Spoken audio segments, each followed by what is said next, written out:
You live, you fight, you die as a team. There are no prizes for runners-up. Either a winner or a loser. You don't want to be a loser. So you train very hard during peacetime so that when time comes, you will be required to deliver and you'll be a winner. When I appeared for the first paper, I was still 1 day short of my 16. At 16 years, 4 months, I joined NDA. So when I was talking to Lieutenant General KMKS, so he told me that the more the Ragda, the more the Tagda. That's what his seniors told him at NDA. To bring out the best in a human being, you got to test the limits. You got to push him to the limit. It's like tempering a piece of iron in fire. जहाँ रगड़ा लगता है, वहाँ फिर bonding अच्छी हो जाती. So they were very thrilled to see me.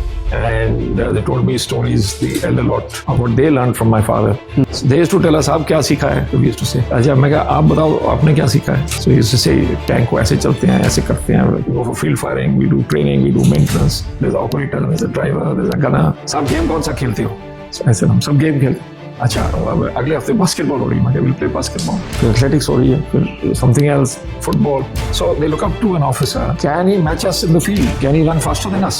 They expect you to do it. They actually joined a corporate after that. I was in the corporate for about a year and a half. Are you thinking of dedicating your life to education only?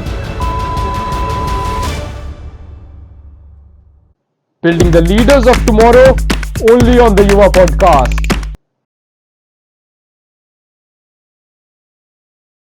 So hello everybody. Today I have a podcast where I've decided to speak less because we have Major General TPS Waraich with us, and he's the one person who's impacted my life or not. He may not know it because he's been the director of my school since 6-7 years, and since I was in grade 5, grade 6, I used to look up to him. So he has defined my life a lot, and we've done a lot of podcasts before with army officers. We've done it with Lieutenant General KJ Singh. We've done it with Major General AK Bardalai. But I believe Major General TPS should have been the first army officer guest on the podcast because it was it was you who inspired me to go and talk to these people. So thank you, sir. And Major General TPS Waraich, he's served in the army for 37 long years. The mean age of you all viewers is 13 to 30. So it's more than all of your ages. So he's served in the army for that long, and he's served in varying capacities. He served in Jammu and Kashmir. He's commanded the Tiger Division, and his last assignment was to handle Indian Army's UN peacekeeping operations. Since 2017, he has been heading one of the best day-come boarding schools in India. That is where we are sitting right now, Yadavendra Public School, Mohali. So welcome to the podcast, sir. It's a pleasure to have you here. Thank you, Hargun. Let me be very honest that I was pleasantly surprised when you asked me to do a podcast for you, and you've been one of my brightest students, and I always saw that spark in you that you'll go places, and I was not wrong when you did so well and now occupy this very august position as the head boy of the 24-25 batch at YPS Mohali. So firstly, my congratulations to you. Thank you so much, sir. And learning is a lifelong process. We are learning from each other. So I'm learning from you how podcasts are done and how they're going to impact people, especially young minds, when they hear me. And of course, they would have heard about the army, the school. We are in YPS. But as time goes by, we will share our experiences with you on how life has been and how I have tried to guide you and mentor you into what lies ahead of you in life, because life will start for you when you leave school, and the foundation is set here at school. So thank you very much for getting me on this podcast. Sir, it's right open to you. You talked about learning. So in fact, it is you from whom I learned that everything that you do in life, whether you lose, whether you win, you learn something in everything. If I'm talking to you right now, and if I'm talking to some junior, if I'm talking to a 2-year-old kid, then also I'm learning something. It is from you, well. Of course, you see, statistically, if you attempt 10 things, you will face failure in 6 to 7 things, and probably success in 3 to 4 things. But that success comes after failure. Success comes after failure. So you've learned in that failure how to move towards success.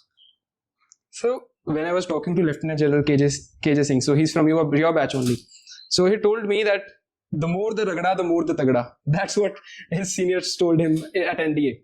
And that statement has stayed with me because it has a very deeper meaning. It sounds like a fun statement on the outset, It has a very deep meaning that the more you fail, the more you stumble, the more that you learn. So, sir, tell me, what significance does this statement have in your life and in the life of every army veteran or every army officer? Yeah, you see, to bring out the best in a human being, you've got to test the limits. You've got to push him to the limits. It's like tempering a piece of iron in fire. You put it in fire, it becomes red hot, then you beat it into a shape, and then you cool it. And that is what your end result is. Similarly, human beings must be pushed to their limit to make them realize what are their capabilities. It's not about physical capabilities only. It's about your mental resilience. So in the defense forces, it's more about mental resolve and mental resilience, especially when you're tempering leaders. Leaders must lead from the front, and they must be the bravest of the brave, and then the men will follow you. So NDA, or the Army life, is designed in such a manner that they test your limit, your endurance, physical and mental. And when you come out of it, you're a winner, because you know what you are, and you know what your capabilities are. You feel more confident, and you can share that confidence with your team. If I have done it, why can't you? So that is what, when you say, कि जितना रगड़ा लगेगा उतना तगड़ा होगा, it has a meaning, and it's a time-tried, tested meaning. Sir, how did you actually get motivated? First of all, I would like to mention that sir is an alumni of the Lawrence School Sanar and the Punjab Public School Nabha. And if I would mention, you cleared the UPSC exam, which was you had to go to NDA at 16.5 years. Less than that. In fact, when I appeared for the paper, the first paper, I was still 1 day short of my 16th birthday. And at 16 years, 4 months, I joined NDA. So you're talking about what motivated me. I come from an army family. I grew up in an environment seeing my father do what he did. He was a very accomplished soldier. He fought 2 wars, 1965 and 71. In both wars, by the grace of God, he did very well, exceptionally well. And more importantly, he came back home in one piece. In the 65 war, he was in Sialkot. And in fact, the book, Monsoon War, written by Captain Amrinder Singh, he has a mention. And he has a couple of pictures of his. They shot the first Patton tank in Sialkot sector. He was decorated. In 71, he was the commanding officer. And they were in Dera Baba Nanak and in Rajasthan. Again, he was decorated for that. And I was joining NDA after the war. I joined NDA in 73. And the war had just ended. The Indian Army, when I say Army, the Defense Forces, Army, Navy, Air Force had done brilliantly well. They had liberated Bangladesh in 2 weeks. That was the greatest victory ever recorded in military history. We'd done very well on the Western Front. So, everything was upbeat. Defense Forces was a career. In the mind of every young person in India, the youth were looking up to the men in uniform. And so was I, because I was born and brought up in the environment. From my mother's side, my maternal grandfather, maternal great-grandfather, and great-great-grandfather, all were from Defense Forces. Okay.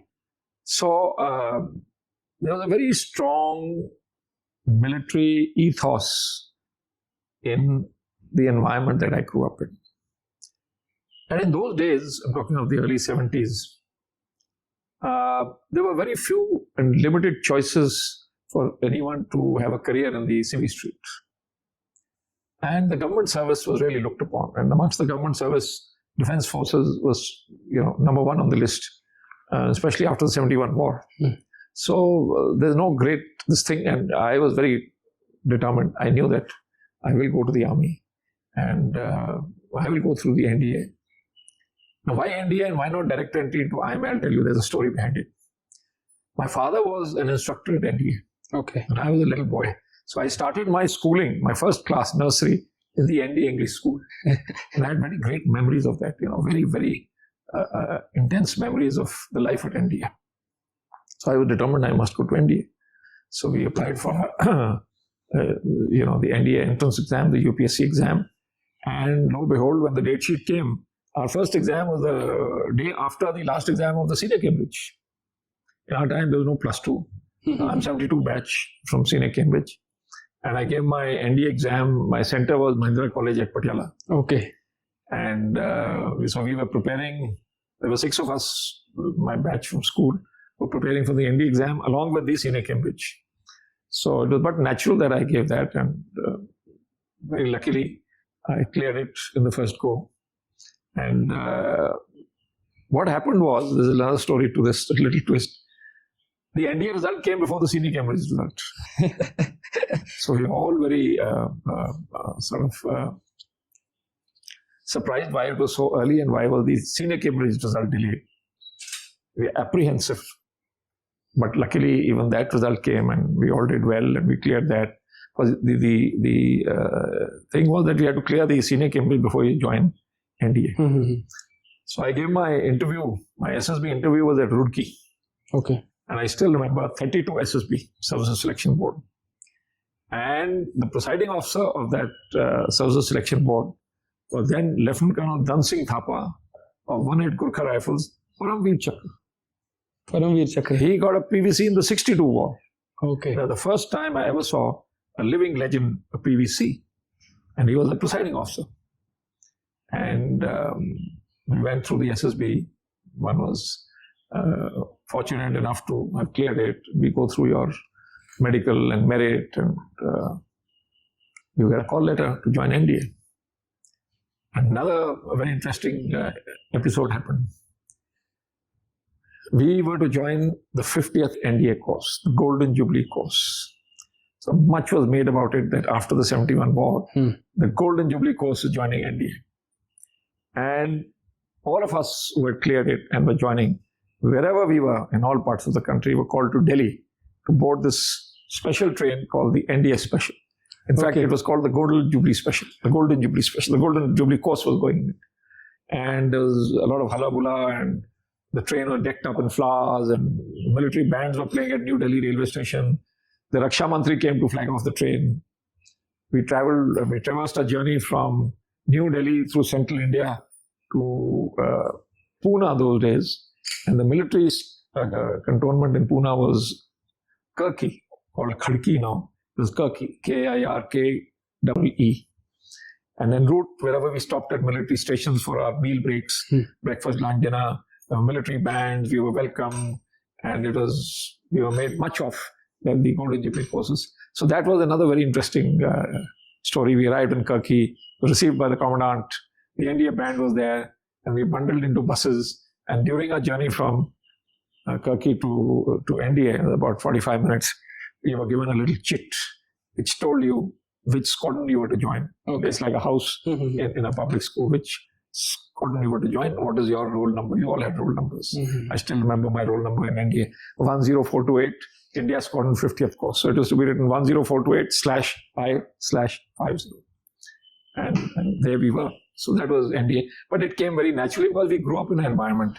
The country was looking up those days to the defense forces. We had gained, like I told you, a fantastic victory. And it was unbelievable. It's taught all over the world in military academies. One of the finest and quickest, swiftest victories any army could have had. Meticulous planning, flawless execution, great bravery by the men and soldiers and the men, great leadership at all levels. National level right down to the unit level and the soldiers. So, the defense forces were at its peak as far as the image goes. So you just told me about the Golden Jubilee batch celebrations. So you must be very happy at that moment, but were you aware of the hardship that were to follow? Yeah. So NDA has a very rigorous routine. But fortunately, I came from public school, and having been a boarder for 10 years, he had gone through all that. The first thing and the toughest thing in NDA is the inter-squadron cross-country competition. And for 1 month, you are put through the practice routine of that cross-country. And I did well. In fact, for the first time, I did very well. And everybody said, "Oh, you're good at running." I said, "Yes, I'm good at running." Because we had run cross-country in school. It came naturally. The thing after that, after a little practice, you are expected to clear your swimming test, which is another. So you have to jump from your 10-meter board and swim 50 meters. Okay. I was a good swimmer in school, so that also happened. So they said, the senior said, "Oh, you first time you know how to swim." I said, "Where did you learn?" "I learned it at school." I'm in school. So it's very damn good. They teach you everything. So 2 things happened. Then in the course of things, you do physical training, PT. Okay. Your front roll, back roll, climbing rope, horsework and all that. There are mandatory tests and higher tests. So you're supposed to clear your mandatory tests. And after you clear all mandatory tests, you are given a chance to clear your higher tests, which contribute points towards the squadron, the inter-squadron PT competition. Okay. So I cleared those also. Then is your drill. You're taught drill. So every term has a midterm break. Okay. For 3 days, 4 days. So the first term is, it is mandatory to clear the drill square test. It's called DST, drill square test. If you want to go and take an outpass, which we call it Liberty, to go to Pune. You told me the white card. White card. And I was again very fortunate. There were 2 of us from my squadron who cleared the drill. So then everybody realized, this chap is all right, he'll fit in well. But all this happened because we learned all this in school. We were put through this in school. So NDA was not such a rigorous routine, which we, of course, it is, but to clear these basic mandatory tests, school had taught us a lot. So school does prepare you and give you a foundation to step out into life. Others took a little while to adjust, who did not have this public school background in terms of physical activity. So being a boarder, where you are put through all this, and you have tested your limits. You can run cross country. Of course, the cross country in NDA was longer than what we did at school, but you had not run cross country, so you know your endurance limit. Swimming came naturally. Drill you learnt, but you were coordinated. But I was an NCC cadet in school. Okay. I had done much. I have attended 2 Republic Day parades. I marched down the Rajpath. Okay. So schooling had a huge impact. NCC, Schooling had a huge impact on it. Absolutely. School has a great impact in shaping you to step out into future life. That is why at YPS, Mali, we put you through this very tough routine. This is your Bible. This is your constitution. This is your start point. All activities are put here. If you do them well, you'll never look back. So tell me that you went through such a rigorous curriculum at NDA. After you came out of NDA, let's say after you were commissioned as an officer, what did you feel was changed in your personality? What was the change that NDA and IMA triggered? See, IMA, NDA is the basic foundation of all physical activity and initiation into military activity. They have military classes, outdoor classes, firing, they prepare you. NDA is a tri-service academy. So the Army cadets go to IMA, Indian Military Academy, Dehradun. Air Force go to the Air Force Academy in Hyderabad, and Naval cadets go to the Naval Academy. Having come to IMA, the focus is on military subjects.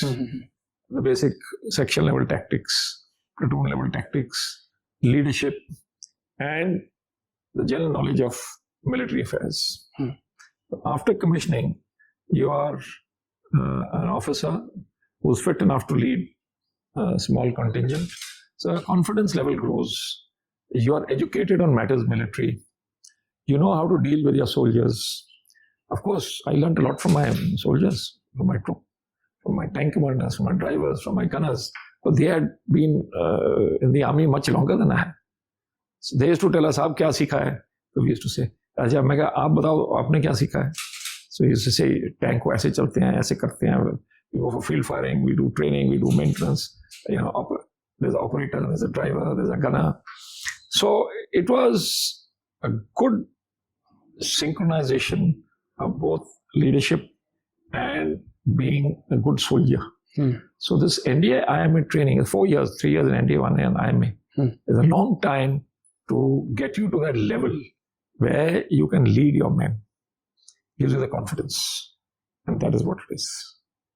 I think that was the hallmark of being an ex-NDA. And of course, you bond together, your batchmates. 50th course, we were a special course, which we are. and we still meet very often every month. Our next meeting is the day after in the Tri-City on 31st. So we take great pride in that. India bonding is very different. जहाँ रगड़ा लगता है वहाँ फिर bonding अच्छी हो जाती है. So वो bond नहीं टूट सकता. So we were talking about bond. Tell me, I was talking to Lieutenant General KJ Singh as well. He told me some stories of his bond and his men, his bond with his men, the soldiers that he was commanding. And he's told me that it is two-way. It is not that कि जो soldier है, जो JC है, वो आपको पानी पूछेगा बार-बार या वही करेगा. You also do the same to them. So tell me about this, sir. Okay, now I'll tell you something more before I come to this. My father was also commissioned into Deccan Horse. Okay. So I went to the same troop, number 2 troop, B squadron. And they knew who I was. So they were very thrilled to see me. And they told me stories, the elder lot, of what they learned from my father. And there was instant bond. And this in a hot sink. It was hot sink. Now, when you are part of a crew in a small team, you take turns in doing your duty. Okay. So when you're on night duty, say you're out on training exercises and field maneuvers, you have to do your 2-hour duty. The other crew is resting. So you have to man your radio set. Any message you have to write down. Then you have to wake up the other chap. In the morning you say, all right, I'll get a cup of tea for you. So you make tea for him. So when you are resting, he will make tea for you. So, you know, it's a team. You're not doing it. They won't do it because you're an officer. You are a member of the team. And that is where you bond. So that you work together as a team. You live, you fight, you die as a team. Sir, because most of the viewers, they don't come from an army background. And we, obviously, if something unfortunate happens, if some soldiers are martyred, it is a nationwide bad thing that happens and everybody is sad about it. But tell me that, what does blood actually mean for the army people? What does blood mean for you? See, the bond is at a unit level. We call it a regiment or a battalion. And every battalion or a regiment, with the armored corps you call it a regiment, and the infantry call it a battalion, the artillery also you call it a regiment. And mechanized infantry also has battalions. These are combat arms I'm talking of. Engineers. Your bond is very strong. You have a motto, you have a flag. It's like a family. So when you say blood, the blood belongs to that unit. You fight for your unit. You fight for the honor of your unit. Because in combat, there are no prizes for runners-up. You're either a winner or a loser. You don't want to be a loser. So you train very hard during peacetime so that when time comes, you will be required to deliver and you will be a winner. Take the example of Kargil. The very fine young officers, very, very young in age and experience, led from the front. The soldiers followed them and achieved great success and victory at the end. And at that time, you don't think of your life. You only think of victory. So you have to shed blood, then so be it. It comes very naturally. So it seems very astonishing when I was talking to Dr. Sumit Bahadur Singh on this podcast only. So he told me that there are only 2 institutions in India which are completely secular. One is the boarding school and second is the Indian Army. Yes. So if we see outside, there will still be a stigma against a Muslim, still be a stigma against a Hindu. But in Army, nobody even sees that you are a Sikh, you are a Hindu. See, the Indian Defence Forces have soldiers, airmen, sailors, pan-India. So you're forged into a fine fighting outfit. At that time, even during training and subsequently, you are treated equally. You're on the same platform, immaterial where you came from. So that is how the bonding happens. You eat the same food, you do the same work, and surprisingly, we celebrate all religious functions all together. Everybody will go to a gurdwara, everybody will go to a mandir, everybody will go to a masjid, everybody will go to a church. Okay? In my regiment, we had Sikh troops and Hindu troops, Jats and Dogras. So we used to every Sunday go to the gurdwara and then go to the mandir. So you have a gurdwara and a mandir parade, and that is compulsory. All officers and men will attend it. And that is what forges you together as a fighting outfit. Similarly, in a boarding school, You come from diverse backgrounds, diverse religions, but you are put on one platform. Everybody treated equally. You eat the same food, you do the same activity. So you are brought at par. Religion immaterial, caste immaterial, color immaterial, background immaterial, city boy, city girl, rural, no, nothing. You are a student of YPS Mohali. That is it. There's nothing beyond that. So just imagine if this could be implemented in the entire society. How would India have? Well, our constitution says we are a secular country. And we must be a secular country because there are many caste religions in our country. And well, that is the challenge. And I'm sure things will even out. That is the effort of all governments. So where were you posted during the Kargil War, 1999? Well, I was commanding my unit. Okay. I was commanding my regiment, Deccan Horse, at Ambala. Okay. And I'll tell you another story about this. And when Kargil happened, my commander and the COs, we were 4 of us, 5, we were doing recce in the forward areas in Rajasthan. Okay. And on 9th of June, 1999, I still remember, at 10 o'clock, my unit was mobilized. And I was asked, you come back. I said, no, why should I come back? My unit was mobilized in 6 hours. You give them train, they'll load up. My 2 IC is there, my Salda Major is there, other officers are there, squadron commander. And I'll receive them in Rajasthan wherever required. So we were one of the units, very few units we mobilized and put on alert in the western sector. Okay. Should something happen that side. So I was there during the Kargil War. Okay, sir. So, sir, I've talked to, as I told you, that I've talked to, when I talked to Lieutenant General KJ Singh, he told me the exact same point when you were telling me that why did you get into the army. He also told me that we had won the war, so it was a whole nation uproar. So tell me that your father was in the army. So what impact did your father have on you? Obviously, you must have stayed a little less with him since you were a boarder. I was in a boarding. Well, if I have to describe him, he was a very intense man. And he gave me the choice, you do what you want to do. So I said, I want to join NDA. He said, that's up to you. If you want to join NDA, then work hard and get into NDA. Don't say it just for the sake of saying it. Then make it happen. He says, you have my full support.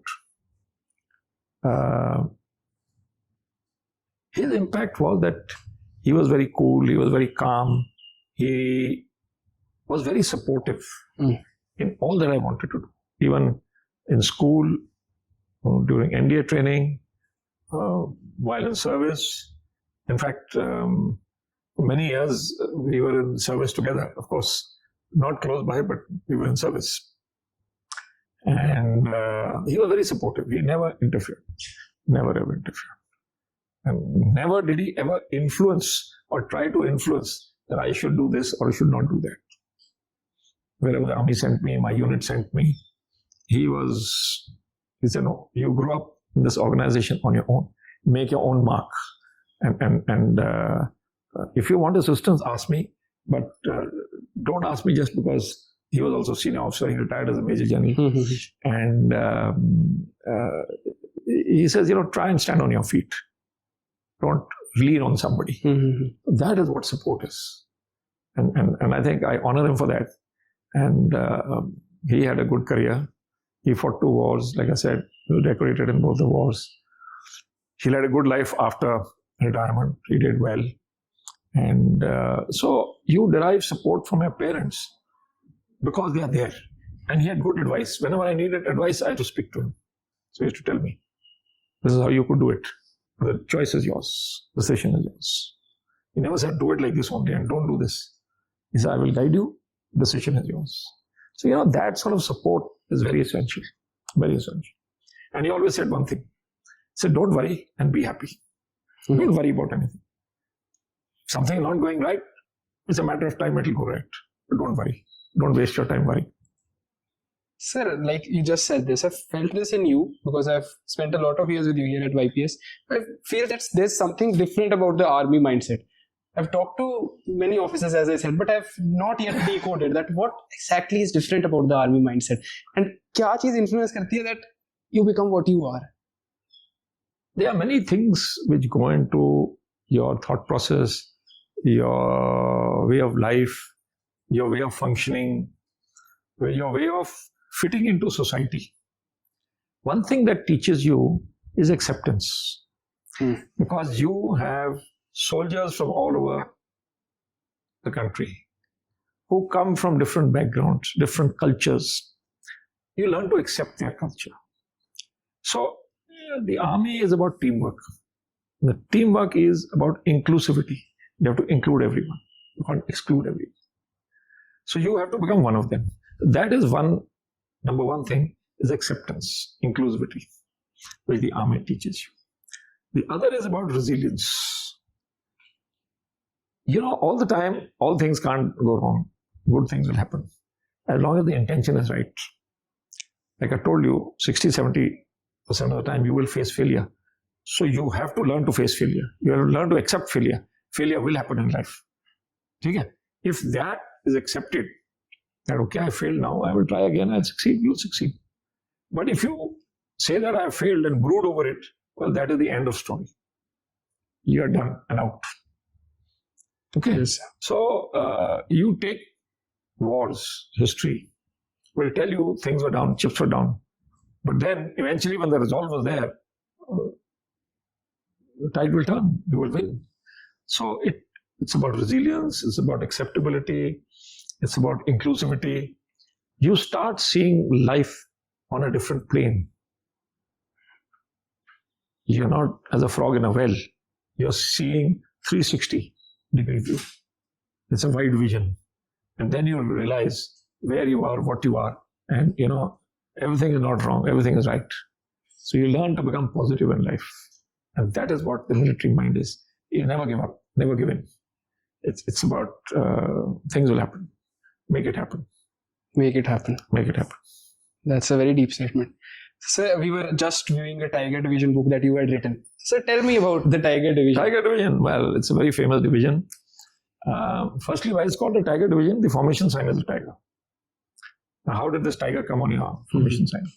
Now, this division was raised in 1942 in Barrackpore for the defense of Calcutta to ward off the impending Japanese invasion. Okay. The Japanese were coming to Calcutta via Bay of Bengal and having captured the Andaman Nicobar Islands. Okay. So the next halt after Andamans was to be Calcutta. So there was a land route coming through Burma and into northeast, and one was this other route via the sea from Andaman Nicobar Island. That was their base, and they were going to Calcutta and then get into India. Okay. So this division was raised for the defense of Calcutta. The tiger was taken from the tigers of the Sundarbans Delta. Okay. Okay. Yes, sir. So the Ganges goes into that delta at Sundarbans, and that is a sanctuary for the tigers. Okay. So that is how this tiger was chosen as a symbol or formation sign of the division. Now it is put in a blue triangle. The blue triangle donates the sea, the delta. Okay. Sundarban Delta, the triangle is a delta in mathematical terms. All right. Okay. Okay. And color blue is depicting the area. I could not even imagine that it had such a deep meaning. It's a very deep meaning. And so that is how then this division, the Japanese invasion never came beyond Andamans. Okay.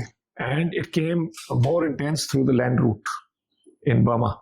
They had captured Burma and they were knocking on the doors of the northeast. And in Kohima, Imphal, where the battles happened, where the tide turned. And this division was then sucked into the battle of Burma. Okay. And went into the Burma campaign. And eventually, it landed up in liberation of Rangoon. Okay, Myanmar. Yeah. Now Myanmar, it was Burma, Rangoon. And it stayed there till 1946. And then independence happened and then this trouble started. So it was then moved from there to Jammu, Okay. where it stayed and took part in the 48 campaign, the Indo-Pak campaign, then 1965, 1971. So that is the story of the Tiger Division. It's called the Tiger. One of the largest divisions in terms of formations and troops under it. So when did you become the GOC of this division? This was April 2010 And you served till October 2011. 2011. 18 months. Okay, so what did you learn there? Jammu? Is it located in the outskirts of Jammu and Kashmir? No, it is very close to the airport, Okay. called Satwadi Cantonment. Mhm. But that was all J&K. And it had a very prominent role to play in the 48th war. So there used to be a railway line and a road from Sialkot to Jammu. Okay? It had to protect that. A lot of refugees came in during partition on that road, and they were settled, Araspura and all these places where the refugees were settled. So it did absorb a lot of people who came back to India in 47, 48. 65, it was the launch pad from where operations were launched into Sialkot. Okay. So the Indian Army's major formation was launched into Sialkot or Sialkot sector from there. So it played a very prominent role. Then in 71, the famous Chicken's Neck area, if you've heard of Chicken's Neck, Yes. again happened there. So it had a very major role to play in all the wars. It participated in all the wars. So what was your day in a life like when you were commanding the Tiger? Well, the day in my life as a GOC was busy. It was hectic. You have a large formation. You have to visit all the troops, all the units, talk to the men, look at various things. Well, multifarious activities. Pretty like what the school life is. A lot of sporting competitions. I got them to restart sports competitions. But what does the army do really? Army does training. No, in the regiment, in the Tiger division. Yeah. What were you doing? So not Tiger, it's across the board. Normally training carries on. Training means there's individual training, there's group training, there's maintenance of your arms and ammunition. It depends on the equipment you hold. Tank regiments, you got artillery units have guns, infantry units have so many other weapons, rifles, mortars, missile launchers, communication equipment. Okay. So maintenance goes on, training goes on, a little bit of rest goes on. So you keep on training while peace is there so that you are ready for when. So training it's a continuous cycle. New troops keep coming in, new soldiers keep, old soldiers retire, some go out on postings outside the unit. So you have to forge a team. And at any one time, the button can be pressed, go to battle. That time you can't say, I'm not trained. So it's a high state of training. You have to be well rested. Your equipment has to be operationally functional. So a lot of things happen. And to break that monotony, you have sports, you have other activities so that the men get away from that monotonous routine. At times it can get monotonous. So when you were commissioned into the Deccan Horse as a lieutenant. Second lieutenant. Now there's a lieutenant. Okay, then. He had a 1-star on the. Okay, second lieutenant. So what was life like there? What were your regular tasks? What did you do? What did you do? Yeah, so the first thing I was told that, this is your tank. Now you better learn everything about this tank. Yes, you have a course in tank, right? You taught a course. That was later, much later. But first thing when you're commissioned is, so this tank belongs to you. It's like saying this motorcycle belongs to you or this car belongs to you. Okay. Now learn everything about this tank. A tank is a fighting machine. It has many facets to it. So you have to learn everything about the tank. You have to learn how to maintain it. You have to learn how to use it. And then when you have training, you go out with it, you fire it, you drive it. You got to become a master of it. And from one tank, you graduate to 3 tanks. And subsequently, when you're a field officer major, you have 14 tanks. So can you still command a tank? Yeah. Then when you become a commanding officer, you have 45 tanks. So as a young officer, you're told to be master of your equipment. Okay. And that is very important. Like a pen. You have a pen, but you can't wield it properly. You can't write properly. The pen is no good. So if you have a tank, you must be able to use it well, effectively. You have to kill the other tank. That is the enemy tank. Otherwise, you're no good. So that we were very heavily involved in sports. When you're young, the men look up to you. सब game कौन सा खेलते हो? So I said, हम सब game खेलते. अच्छा, अगले हफ्ते बास्केटबॉल हो रही है. We'll play basketball.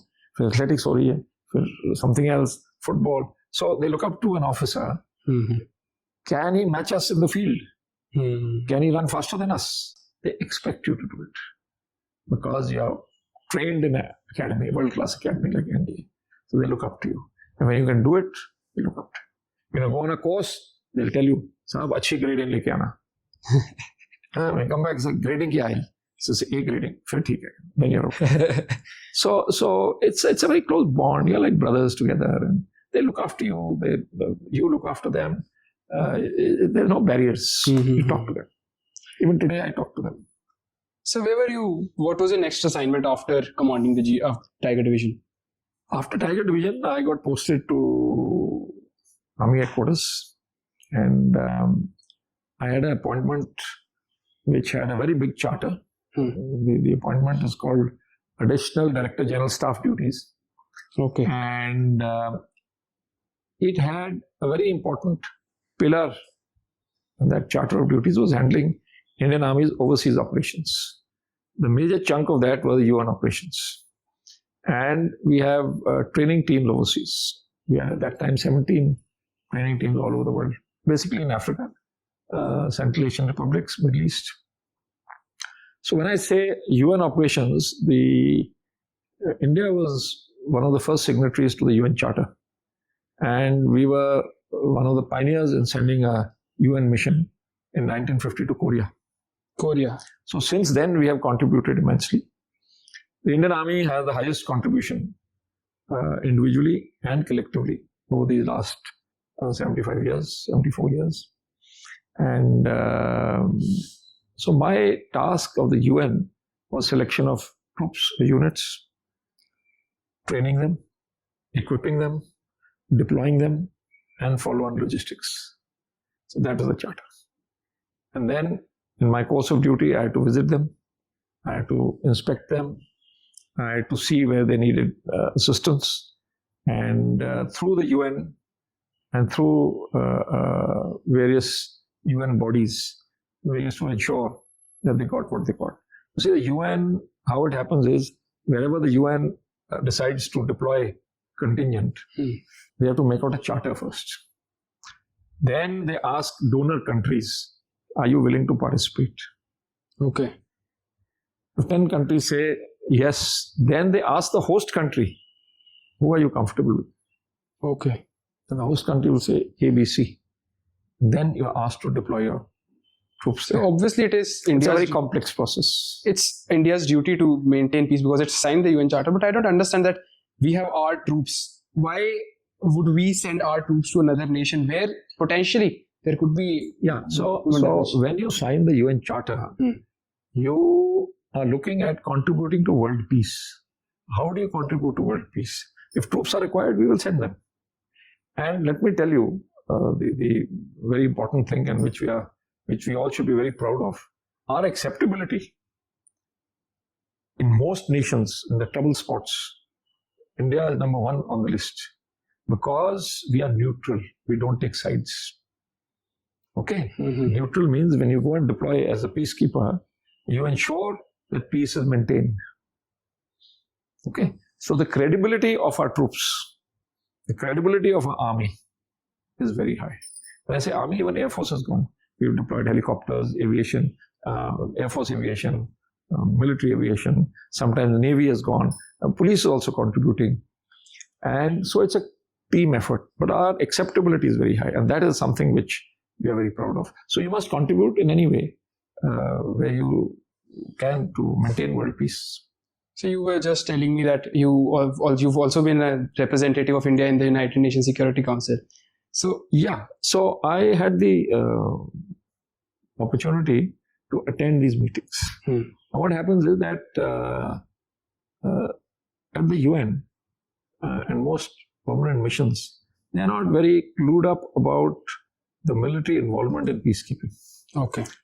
So my whole focus was that if you want a UN Security Council seat, you must showcase your contribution in UN operations. We've lost a lot of men. We've been very well recognized. A lot of our soldiers have been decorated. There was this case in Congo in 1963, Captain Gurbachan Singh Salaria, who warded off these rebels, and in that he laid down his life fighting. He was awarded the Paramveer Chakra. So contribution in maintaining and keeping and contributing to world peace has been immense, and that must be showcased. That we have contributed to world peace. So we are a major player, and I think it's high time the world realized and we were given a seat in the UN Security Council. It's all due to our peacekeepers. Peacekeepers.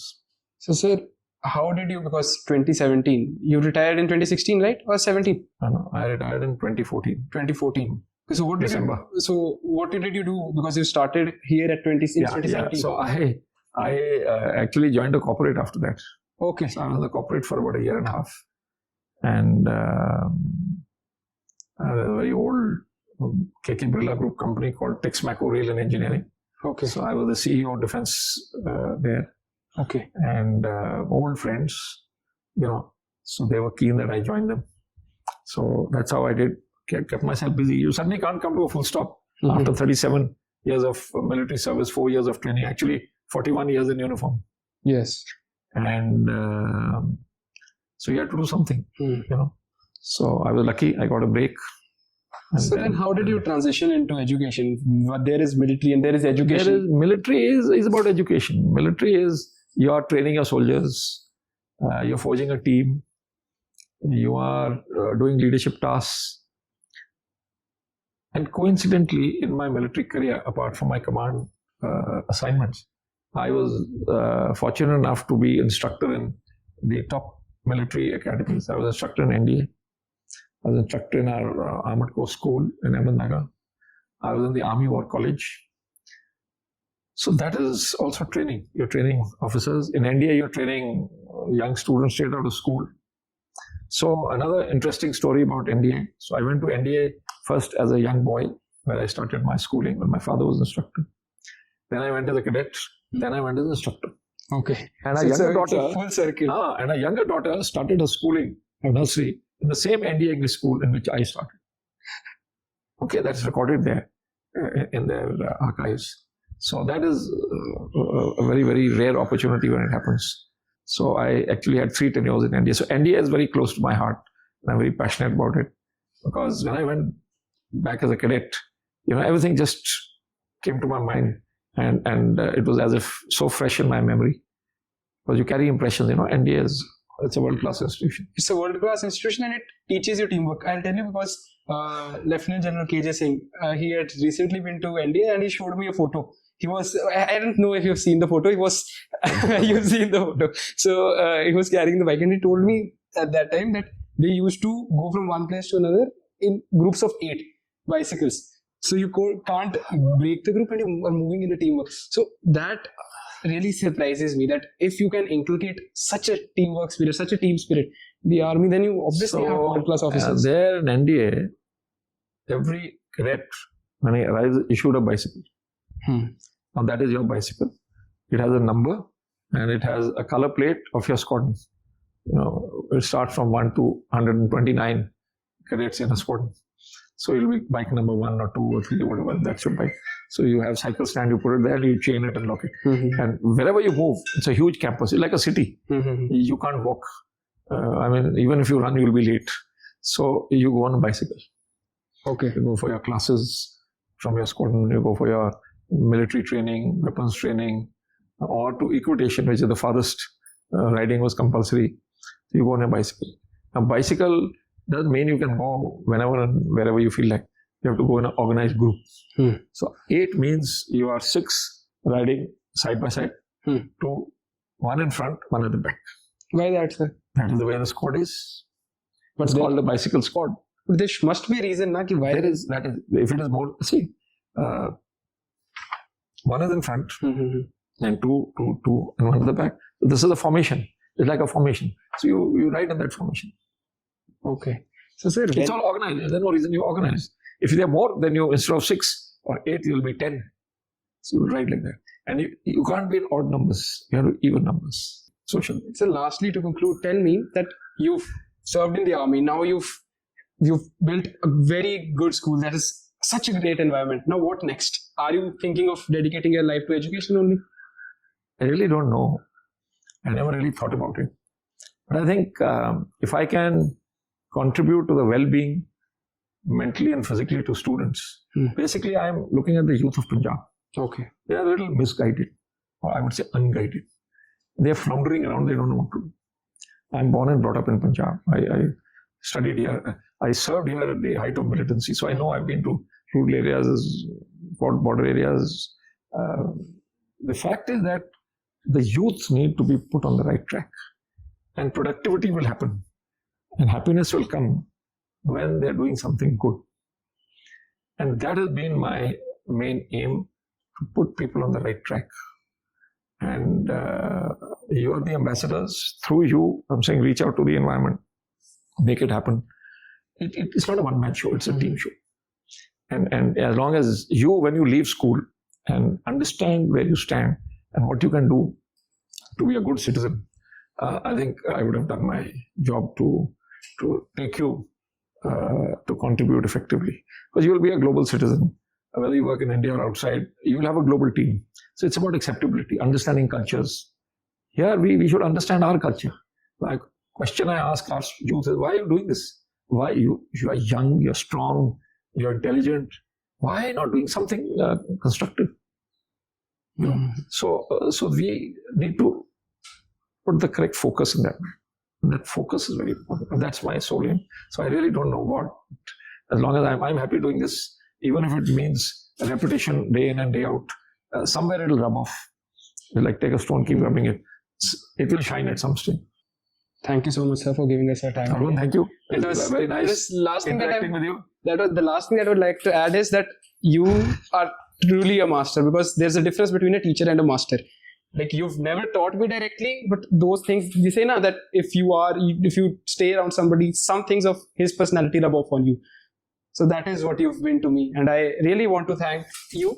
And I've got this moment to thank you. But the thing is that sometimes I do feel a little bit guilty that you've done so much for me. I've not been able to reciprocate back as much. You see, you reciprocate by doing something which you want to do and make it a success. That will give me happiness. Saying that, yes, you wanted to do A and you achieved that A or A plus. And you feel happy, okay, yes, I've done it. You want to be a coder, you said, I want to do this. And you want to become the best coder. You do, double AI plus or something, and say, okay, all other companies have failed, I'm the best. That is what you have to understand, the potential in you. You must have that eagerness to say, yes, I can do it. I'm the best. Confidence comes in. School gives you that confidence. Confidence comes by a plethora of learning. That's why I say all-round education. You must be able to organize events, you must be able to participate in sports, you must be able to participate in group discussions, you must have the knowledge to contribute something and lead your team. I think they've given a shut-up call. Huh? On this note, we would like to end the podcast. Thank you so much, sir.